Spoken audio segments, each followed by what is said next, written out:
Revue de presse internationale semaine du 7 au 13 septembre en Algérie, la presse officielle a célébré la réélection d'Abdelmadjid Tebboune, samedi 7 septembre, comme un triomphe et un raz-de-marée. Le président sortant, âgé de 78 ans, a remporté un score écrasant de 94,65 PER sans des voix.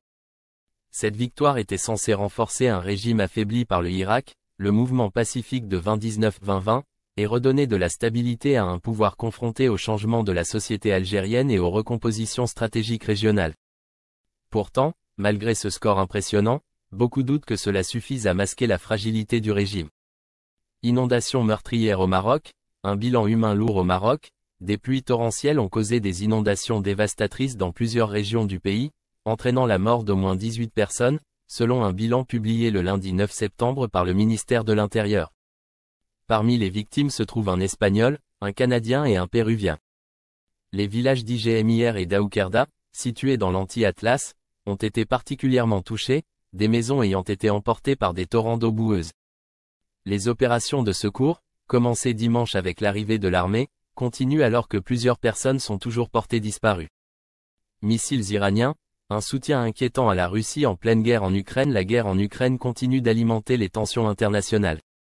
Selon des informations révélées par CNN et le Wall Street Journal, l'Iran aurait récemment livré des missiles balistiques de courte portée à la Russie. Bien que les États-Unis n'aient pas confirmé cette information, l'Union européenne juge cette nouvelle crédible et se dit profondément préoccupée. Si elle se confirme, cette livraison de missiles représenterait un renforcement significatif du soutien militaire de l'Iran à la Russie. En réponse, l'Iran a fermement nié ces accusations, affirmant qu'il ne joue aucun rôle dans l'exportation d'armes vers les belligérants du conflit.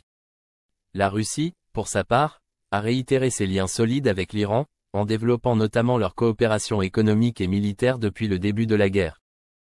Débat présidentiel aux États-Unis, Kamala Harris face à Donald Trump le premier, et peut être unique, débat télévisé de la campagne présidentielle américaine opposera Kamala Harris, vice-présidente des États-Unis, à Donald Trump, ancien président.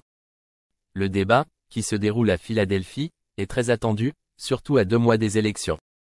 Les deux candidats sont diamétralement opposés sur des sujets comme l'immigration, le réchauffement climatique, l'économie et les droits à l'avortement.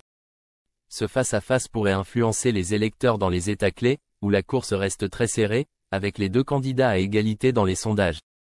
Harris devra à la fois présenter sa vision et rappeler les affaires judiciaires de Trump pour se différencier.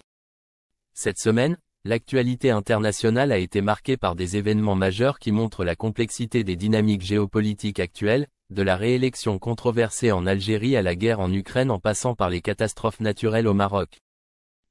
Abonnez-vous à Actu-Monde pour ne rien manquer de nos analyses et actualités.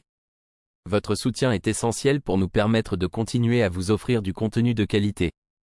N'oubliez pas de liker, de partager et de laisser un commentaire pour nous dire ce que vous en pensez.